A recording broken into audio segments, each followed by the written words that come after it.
नमस्कार दोस्तों, Gurukul of politics पर आपका स्वागत है। मैं हूं आपका दोस्त धर्मेंद्र कंवारी और हमारे साथ मौजूद हैं हम सब के प्रिय डॉक्टर सतीश त्यागी जी। नमस्कार दोस्तों, सुबह सुबह जब घूमने के लिए जाते हैं तो एक अंकल जी हैं, वो कभी कभी किसी विषय पर टिप्पणी ले लेते हैं और कल उन्होंने टिप्पणी लेनी चाहिए भाजपा की हरियाणा की प्रदेश अध्यक्ष डॉक्टर अर्चना गुप्ता।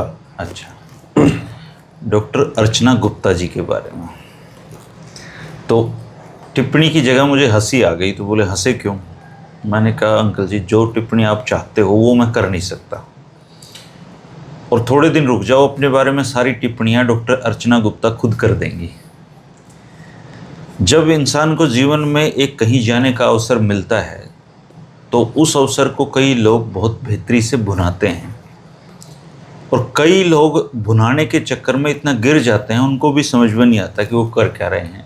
मुझे लगता है हरियाणा प्रदेश में भारतीय जनता पार्टी की प्रदेश अध्यक्ष जो हैं उनके साथ यही घट रहा है। प्रदेश अध्यक्ष बनने से पहले या बीजेपी में जाने से पहले वो एक डॉक्टर थी, और डॉक्टर वो होता है जो जात पात धर्म से ऊपर उठा हुआ आदमी है। जब ये प्रदेश अध्यक्ष बनी तो हमें भी लगता था कि भाजपा ने ये बहुत अच्छा किया कि कम से कम एक प्रोफेशनल और एक डॉक्टर को प्रदेश अध्यक्ष बनाया है, लेकिन पद पे आने के बमुश्किल महीने के अंदर अंदर वो जाति से विशेष जाति पे तो उतर आई हैं, और जिस स्पीड से वो चल रही हैं वो स्पीड काबिले गौर है, और ऐसा लगता है कुछ इतिहास वो रच के जाएंगी। तो उनके बारे में टिप्पणी इतनी है कि बहुत ज़्यादा जल्दी हादसों को जन्म देती है और बड़ी दुर्घटनाओं को जन्म देती है। हरियाणा प्रदेश में कास्ट की पॉलिटिक्स जिस भी नेता ने की है, चाहे वो कोई भी हो, उसके असर बहुत बुरे हुए हैं, और राजकुमार सैनी जी से जाकर कोई भी पूछ सकता है, तजुर्बे ले सकता है। बेहतर ये होगा कि जो 2026 का साल है, इस साल में हम ये सोचें कि हम जनता के हित के लिए क्या कर सकते हैं, जनता को और आगे कैसे लेके जा सकते हैं, और अच्छे इंस्टीट्यूट कैसे बनाए जा सकते हैं, अच्छी सड़कें कैसे बन सकते हैं, अच्छे अस्पताल कैसे बन सकते हैं, अच्छे स्कूल कैसे खुल सकते हैं। तो अर्चना गुप्ता जी विशेष जाति की जगह पे अगर हरियाणा प्रदेश की बेहतरी में अपना योगदान देना चाहें तो हरियाणा उनको एक महिला के नाते हो सकता है कोई बड़ी जिम्मेदारी दे भी दे। लेकिन इस तरह के जहर की राजनीति किसी भी स्तर पे स्वीकार्य नहीं है, और ये बिना किसी लाग लपेट के मैं उनसे अर्ज कर रहा हूँ, निवेदन कर रहा हूँ कि वो जो रास्ता उन्होंने पकड़ा है वो रास्ता बर्बादी पे जाकर रुकता है, और बहुत सारे लोग इसको आजमा के बर्बाद हो चुके हैं। आप लोग इस बारे में क्या कहेंगे दोस्तों, ज़रूर अपने विचार रखना। त्यागी जी, बिल्कुल स्ट्रेट फॉरवर्ड, मतलब मुझे लगा नहीं था कि डॉक्टर अर्चना गुप्ता जी जो पेशे से एक डॉक्टर हैं, उनके दिमाग में इस तरह के विचार भरे होंगे कि वो विशेष जाति पे उतर आई, और हरियाणा में जो एक बड़ी मुश्किल से माहौल एक ठीक सा हो गया था, उसको दोबारा क्यों उभारना चाहती हैं? देखिए, जब वो बनी थी शायद हमने तब भी अपने किसी कार्यक्रम में उनको बधाई भी दी थी, शुभकामनाएं भी दी थी, और अच्छा लगा था कि अगर महिलाएं राजनीति में आगे बढ़ती हैं और किसी दल की प्रदेश अध्यक्ष बनती हैं, और उस दल की जिसकी सत्ता हो प्रदेश में, तो और भी बड़ी जिम्मेवारी है। और वो बहुत सक्रिय है, इतना एक्टिव प्रेसिडेंट किसी पॉलिटिकल पार्टी का और भाजपा का विशेष तौर पर मैंने नहीं देखा। खुद के सम्मान इतने ज़्यादा किसी ने नहीं करवाए। इतने अध्यक्ष हमने देखे हैं, लेकिन अध्यक्ष जैसे ये दिखाना चाह रही हैं कि अध्यक्ष होता क्या है, और मेरे जो पूर्ववर्ती अध्यक्ष हैं उनको शायद यही नहीं पता है अध्यक्ष होना क्या मायने रखता है। वो शायद इस माइंड सेट से आई हैं सारी चीज़ें। स्वागत तो देखिए, भारतीय जनता पार्टी में परंपरा है कि शुरू के दिनों में इनके पास करने को कुछ होता नहीं, तो हर जिले में जाएंगी, तहसील स्तर पर जाएंगी, स्वागत होंगे दुनिया भर के, सानिध्य भेंट होंगी, सौजन्य भेंट होंगी, मार्गदर्शन लिया जाएगा। ये पूरा प्रोसेस चलता रहता है, इतना चलना नहीं चाहिए। अपने काम से काम रखें, जो उनको जिम्मेवारी दी गई है। इसी सब में आपको ने देखा होगा भाजपा के नेता अपने केंद्रीय नेताओं से मिलते हैं, और उनकी फ़ोटो छपती हैं सोशल मीडिया पे कि आज उनके आत्मीय भेंट हुई। भेंट हमेशा आत्मीय होती है, उनकी सानिध्य प्राप्त हुआ, और उनसे मार्गदर्शन लिया। तो मुझे लगता है ये जो लाइन उनको दी है मार्गदर्शन की, ये कहीं और से दी गई है कि आपने इस राह पे चलना है। उन्हें ये मंत्र बताया गया है कि आपने इस मंत्र का जाप करते रहना लगातार, और वो भारतीय जनता पार्टी का एक स्थापित मंत्र है कि विभाजन की जो प्रक्रिया है उसको रोकना नहीं है किसी भी स्तर पे। जो ध्रुवीकरण का, पोलराइजेशन का प्रोसेस है, उसको और ताकत देनी लगातार। और अभी तो हम सिर्फ अनुमान लगा रहे हैं कि ऐसा क्या होगा, लेकिन उनका आचरण ये सिद्ध कर रहा है। दूसरी बात, वो डॉक्टर हैं। डॉक्टर एक अलग किस्म का आदमी होता है धरती पे। भारत में उनको विशेषकर दूसरे भगवान का दर्जा देते हैं, और उनसे ये उम्मीद की जाती है कि उनके अंदर मानवता ज़्यादा होगी। ये संकीर्णता, इस तरह की धार्मिक और जाति, ये नहीं होनी चाहिए। लेकिन साथ में इस डॉक्टरी से ज़्यादा जो उन्होंने डॉक्टरी पढ़ी है संघी मानसिकता की, जिस परिवार से वो आई हैं वो संघ से जुड़ा रहा, और उनकी सोच पे पूरी तरह से उसी से प्रेरित है। तो वो जो संघी मानसिकता है वो इस डॉक्टर वाले चरित्र पे बहुत भारी पड़ रही है। वो रेडियोलॉजिस्ट हैं, और रेडियोलॉजिस्ट क्या करता है कि वो फोटो खींचता रहता है, कभी एक्सरे के माध्यम से, कभी अल्ट्रासाउंड, कभी एमआरआई, और ये जानने की कोशिश करता है कि बीमारी असल में है कहाँ। जो इलाज करते हैं डॉक्टर, उन्हें नहीं पता होता, वो पूरी तरह से उस रेडियोलॉजिस्ट पर निर्भर है जो उनको ये बताएगा कि प्रॉब्लम यहाँ है। तो इनको करना ये चाहिए था डॉक्टरी की ट्रेनिंग का फ़ायदा उठा के कि ये देखती कि प्रॉब्लम है कहाँ। लेकिन इन्होंने तो जाने बिना बंद लिफाफे में ये बता दिया कि बीमारी ये है, और उस बीमारी का इलाज करने पर लग गई। तो एक नया शब्द जो इन्होंने प्रचलित कराया, एक विशेष जाति। एक विशेष जाति, अरे भाई आप में साहस है तो आप बोलिए ना विशेष जाति। नाम ले दो, है नाम ले दो। ये सब समझ रहे हैं, जो आपके पास बैठे हैं उसी जाति के लोग हैं, उसी विशेष जाति के। आप अकेले में वो तो शाल उड़ा रहे हैं उसका, वो तो अकेले में आप ये साहस भी नहीं जुटा पाती। वो तो शाल उड़ा रहे हैं, स्वागत कर उस विशेष जाति पे आक्रमण करने के लिए आपकी ये नितांत आवश्यक है कि आपके दाएं बाएं उस विशेष जाति के नेता वहां हों। उनकी और छवि खराब करनी है। अब समाज जो है वो देखता है कि यार हमारे लोगों के सामने हमारे ही बारे में इस तरह की बात की जा रही है। तो अगर उस विशेष जाति को, मेरा ये कहना है, एक कार्यकाल विशेष में प्राथमिकता मिली है, आज तक भारतीय जनता पार्टी 12 सालों में आंकड़े क्यों नहीं निकाल पा रही? ये सिस्टम तो उनका है ना, उनका ही है। तो आप एक श्वेत पत्र क्यों नहीं लाते, वाइट पेपर क्यों नहीं लाते कि उस विशेष जाति को एक विशेष कार्यकाल में प्राथमिकता मिली, क्या फायदा मिला, बता दीजिए। आपके पास सारा सब कुछ है। जब आप एक एक बच्चे को उठा के पूछते हो और उसकी वीडियो बनाते हो कि बेटा नौकरी में खर्ची तो नहीं चली, और उसका आप प्रचार करते हो बड़े स्तर पे, तो आपका ये नैतिक दायित्व है आरोप लगाने से पहले कि आप तथ्यों की जांच करें। सरकार आपके पास है, और उन्हीं पिछली सरकारों के अफसर जो हैं वो आपके पास हैं। उस नौकरशाही की जिम्मेवारी थी कि वो मेरिट की अवहेलना ना होने देती है। उनको तो एक्सटेंशन दे रहे हो। हाँ, उनको तो बार बार एक्सटेंशन मिली। तो वो अधिकारी जो आज आपकी नाक का बाल बने हुए हैं, वो सब उस सरकार में भी थे। तो क्या अब आपके आने के बाद वो बहुत जिम्मेवार ब्यूरोक्रेसी हो गई, और उस समय वो नकारा थी? जिम्मेदार का पता नहीं जी, ब्यूरोक्रेसी करप्ट ज्यादा हो गई है। ये आम आदमी, किसी से पूछ लो आप। तो अब आप सिर्फ तथ्यविहीन आरोप लगाते रहो, एक विशेष जाति। अब उस विशेष जाति के बारे में बताऊं कि उनकी जनसंख्या यहाँ लगभग 1/3 के आसपास है। तो वो तो रिफ्लेक्ट होंगे ही, है? हाँ, दिखेंगे जी भाई 15-20 साल पहले आप उस विशेष जाति को शहरों में ढूंढ भी नहीं पा सकते थे, कम थे बहुत। शहरों की बात बता रहा हूँ, ग्रामीण क्षेत्रों में उनका था मामला। लेकिन जैसे जैसे देश ने प्रगति की, आर्थिक सुधार हुए, सारी चीज़ें, तो उनके जीवन स्तर में भी फर्क हुआ है, और वो अर्बनाइजेशन का बहुत बड़ा हिस्सा बने। अगर पहले के वक्त को छोड़ दें तो शहरीकरण में सबसे बड़ी भूमिका उन कृषक जातियों की है जिन्हें हरित क्रांति का लाभ मिला, और थोड़ी उनकी आर्थिक स्थिति सही, तो उन्होंने आसपास के कस्बों में, शहरों में अपने लिए ज़मीनें खरीदनी शुरू करी। सिर्फ इतना ही है ना अर्बनाइजेशन का प्रोसेस सारा का सारा। तो वो लोग उस समय, उनकी कितनी संख्या थी? दूसरे कुछ क्षेत्र ऐसे हैं जिसमें वही विशेष जाति है? मेडल अब आप, जैसे आपने आर्मी में जाना है तो उन कृषक जातियों का, किसान जातियों का प्रतिनिधित्व सबसे ज़्यादा मिलेगा। पुलिस फोर्स में जाना वो सबसे ज़्यादा मिलेंगे, और पुलिस फोर्स में भी उस जगह जहाँ धरातल पे काम करना है, ऑफिसर्स नहीं मिलेंगे। या ग्रामीण विकास से जुड़े जितने मुद्दे हैं, ग्राम सेवक हैं, लेखपाल हैं, वगैरह वगैरह सारी चीज़ें, तो उसमें वही लोग मिलते हैं तो किसान समुदाय के आमतौर पे। तो आप वहाँ तो जाने की संभावना आपने क्षीण कर दी।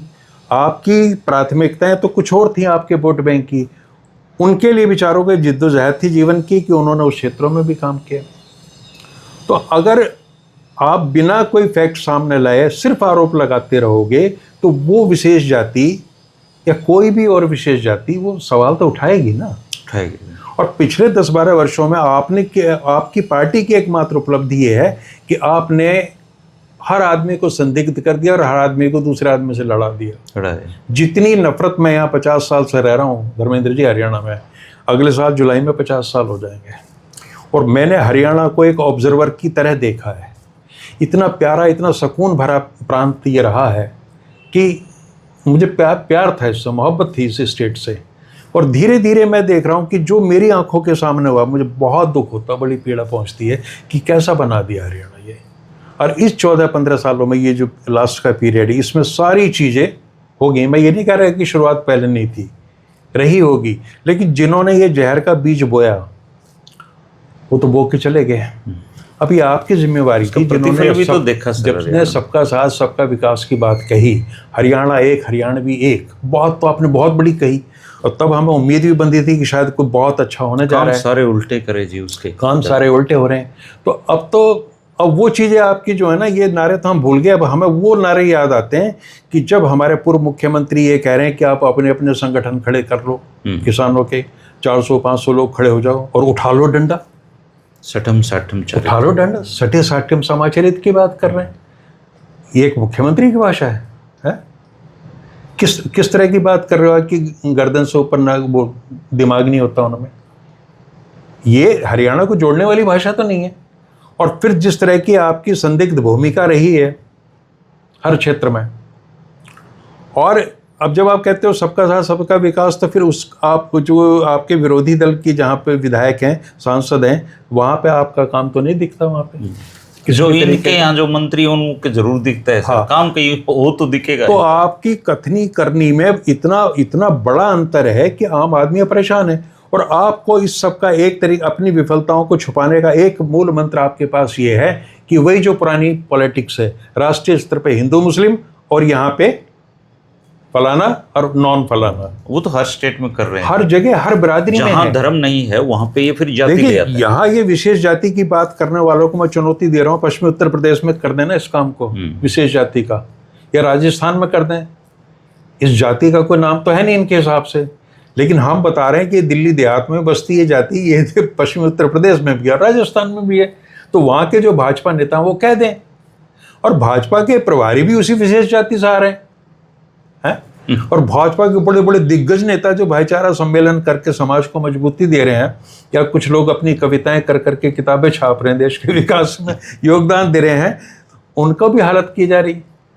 और वो बेचारे वो भी कंबल उड़ा रहे हैं जिनको। इस देश के उपराष्ट्रपति जो हैं वो भी एक विशेष जाति से संबंध रखते थे, तो उनकी क्या दुर्गति की, है ना। और पश्चिमी उत्तर प्रदेश के बड़े जुझारू नेता, अभी कल परसों उनकी जो पुण्यतिथि थी, मलिक साहब, सतपाल मलिक जी, वो भी उसी विशेष जाति से थे। तो आप उस विशेष जाति का विशेष प्रयोजन के लिए प्रयोग करते हैं जब आपकी आवश्यकता होती है, ठीक है। आप उनके कसीदे पढ़ते हो उनकी बहादुरी के, लेकिन जब कोई बात इस तरह की आती है कि चुनावी सफलताएं आपने अर्जित करनी है, तब आपकी वो विशेष जाति आपकी आंखों में खटकती है।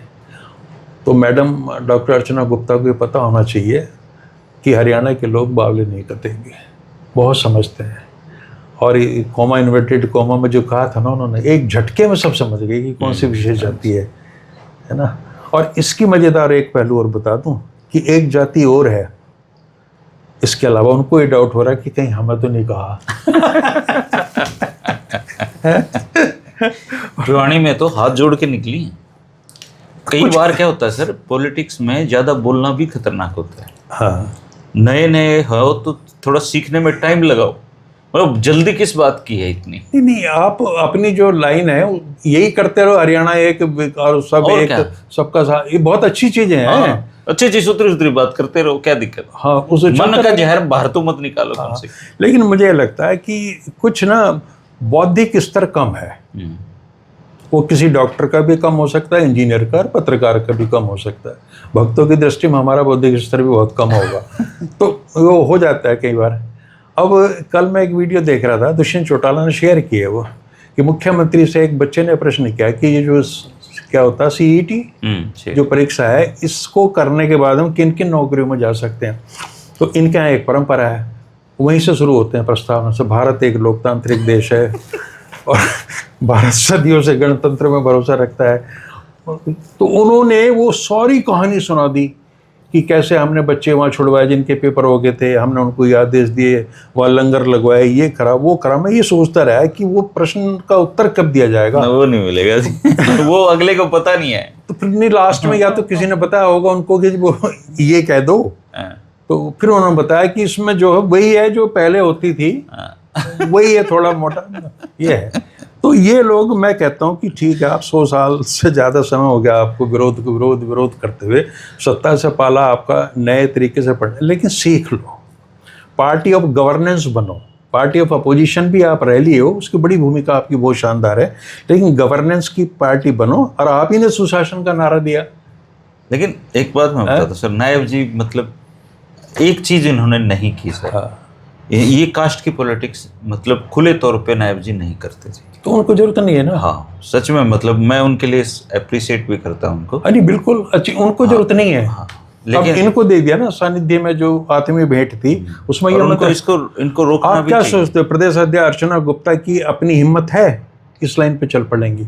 लाइनें वहीं तय होती हैं दिल्ली में बैठ के। और ये जो भेंट हम देखते हैं ना अखबारों में, सोशल मीडिया पे, इसके अलावा भी भेंट होती हैं जहां ये मंत्र दिए जाते हैं। और वो मंत्र यही है कि अगर हरियाणा में या किसी भी जगह आपने बने रहना है तो विभाजन बांटो आपस में, डिवाइड एंड रूल, और ध्रुवीकरण करते रहो, जातियों के बीच में करते रहो। किसी गोत्र की कहीं प्रधानता है और कहीं उससे कम संख्या वाला गोत्र है, उसको उससे लड़ाते रहो। पूरा का पूरा इनका बुद्धि कौशल इसी काम में लगता है। इनसे कहोगे तो ये कहेंगे क्या और दल नहीं करते, क्या उन्होंने जहर नहीं फैलाया? तो भैया उन्होंने इतने प्यारे प्यारे नारे भी नहीं दिए। हाँ, वो सबका साथ, सबका विकास, हाँ, इन वो चीजों नहीं में करते भरोसा थे नहीं इस तरह करते। की बातें। इसलिए वो बाहर हैं सत्ता से। और आप 15-20 लोगों के साथ फोटो खिंचवाते मिलते हो कि जी आज मुख्यमंत्री से वो लोग मिले जिन्हें बिना खर्चे की नौकरी मिली। इसका मतलब बाकी सब क्या थे? खर्चे वाले थे। खर्चे वाले थे ना। और आम आदमी साहब हरियाणा का पूछ लो जाके कि भाई इस टेन्योर में भ्रष्टाचार, वो कहता है जी भ्रष्टाचार कम हुआ है लेकिन उसका ना रेट बहुत बढ़ गया। सबके अलग अलग वो हैं सर।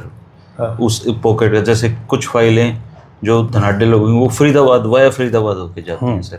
वहाँ पे एक बंदा बैठा हुआ है जो डील करता है इन चीज़ों। अब डॉक्टर अर्चना कह रही कि जी इंफ्रास्ट्रक्चर हम डेवलप करेंगे।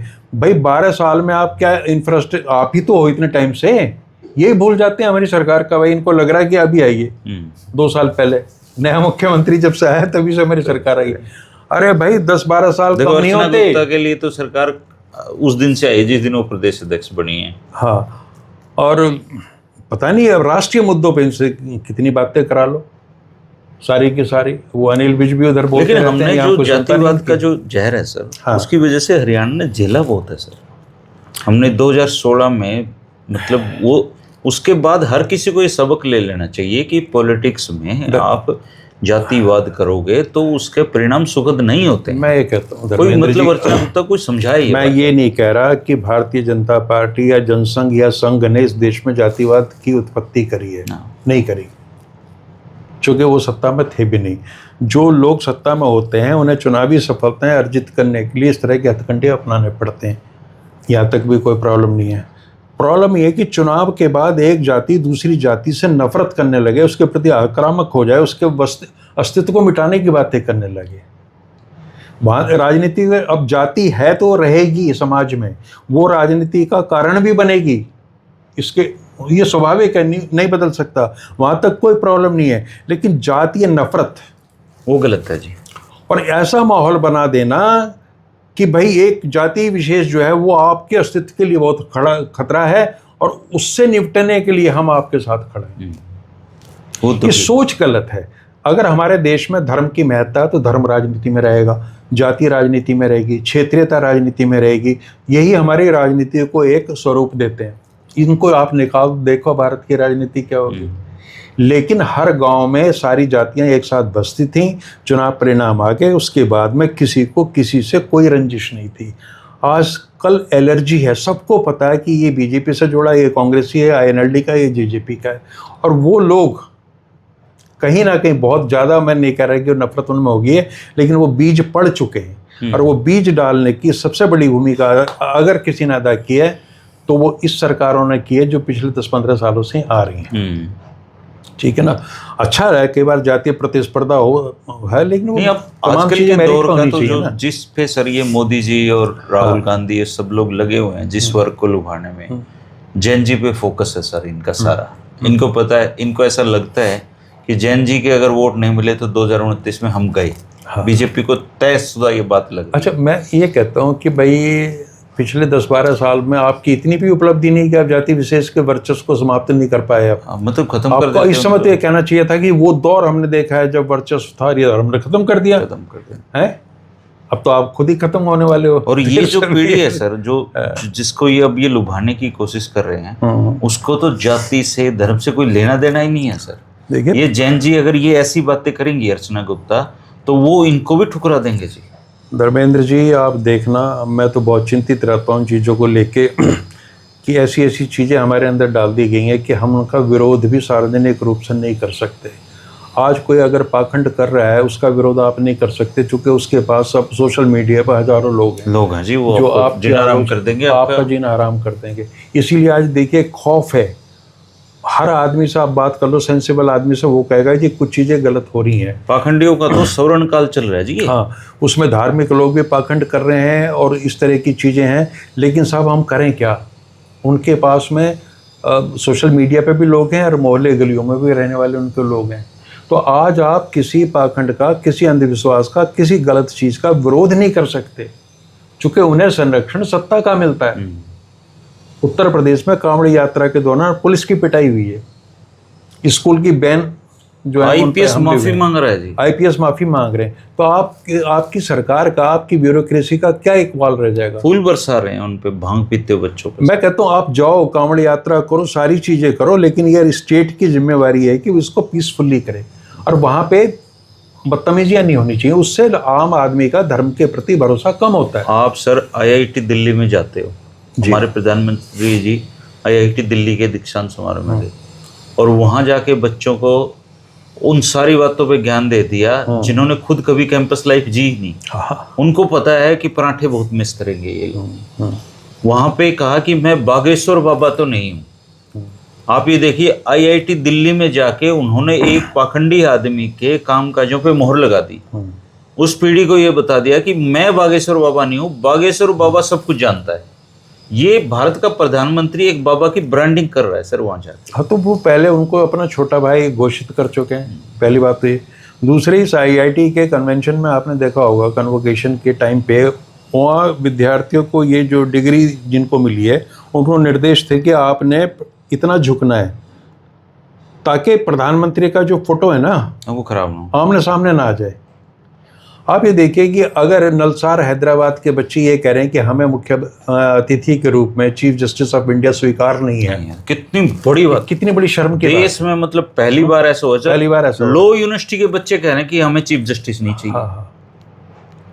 अगर बच्चे ये कहने लगेंगे मुझे आपके हाथ से डिग्री नहीं चाहिए या मुझे आपके हाथ से इनाम नहीं चाहिए, तो ये शर्मिंदगी का विषय होना चाहिए ना सरकारों के लिए। लेकिन यहाँ तो किसी को कोई फर्क नहीं पड़ता, जो लिख के दे दिया वो पढ़ना ही पढ़ना है। CGI का मतलब सर ये देश में पहली बार ही हो रहा है। CGI के हाथ से डिग्री नहीं चाहिए जी बच्चों को। जुडिशरी की एक साख थी, हिंदुस्तान की बहुत बड़ी शक्ति थी न्यायपालिका।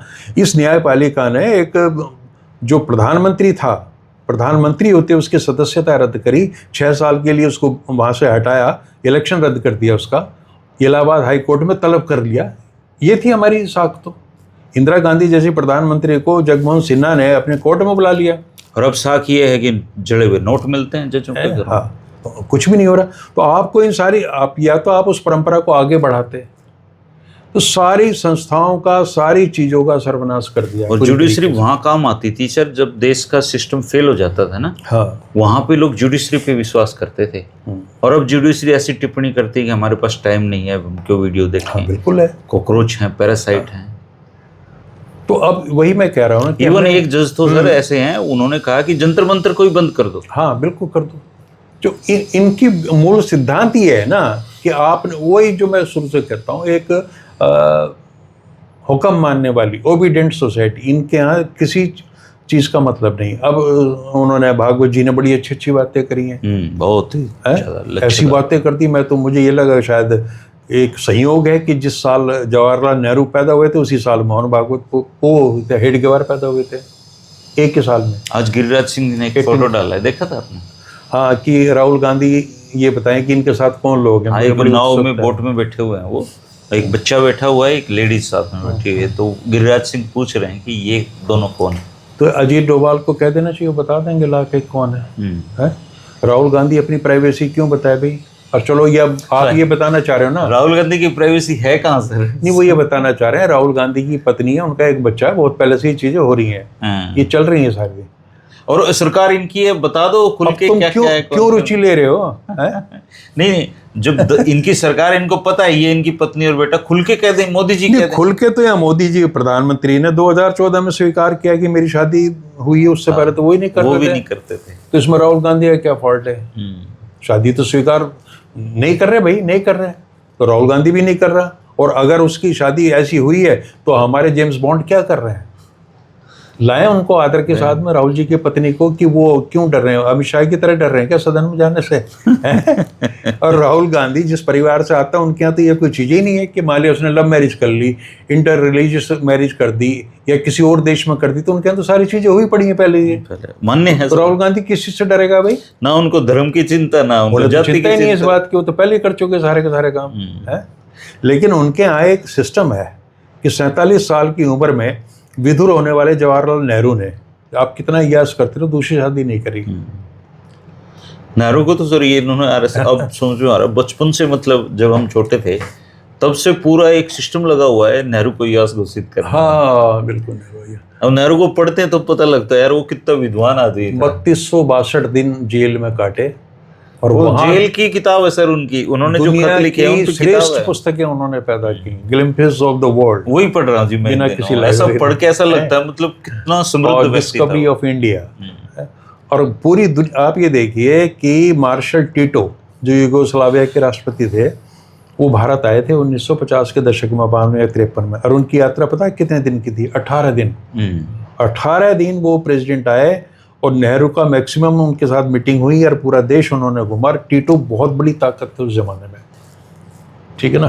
तो अब ठीक, अब करते रहो, आप संख्या बढ़ाते रहो कि हमारे इतने देश हो गए, अब इतने देश हो गए, लेकिन नेहरू की बराबरी आप कर नहीं सकते। तो बात शुरू हमने करी थी मैडम अर्चना जी से, और उनको एक विनम्र सलाह के साथ इसका अंत कर देते हैं जी, है ना, कि वो नारी हैं और बड़ा महिलाओं में उत्साह है हरियाणा की, कि हरियाणा की महिलाएं जो हैं वो एक सत्ताधारी दल की अध्यक्ष भी हो सकती हैं, तो उनको राह दिखानी चाहिए। और ये जो संकीर्ण मानसिकता है, इससे ये डॉक्टर को तो चलो नहीं होना ही चाहिए कभी भी, लेकिन किसी भी मनुष्य में इस तरह की नैरोनेस ऑफ माइंड जो है वो गलत है।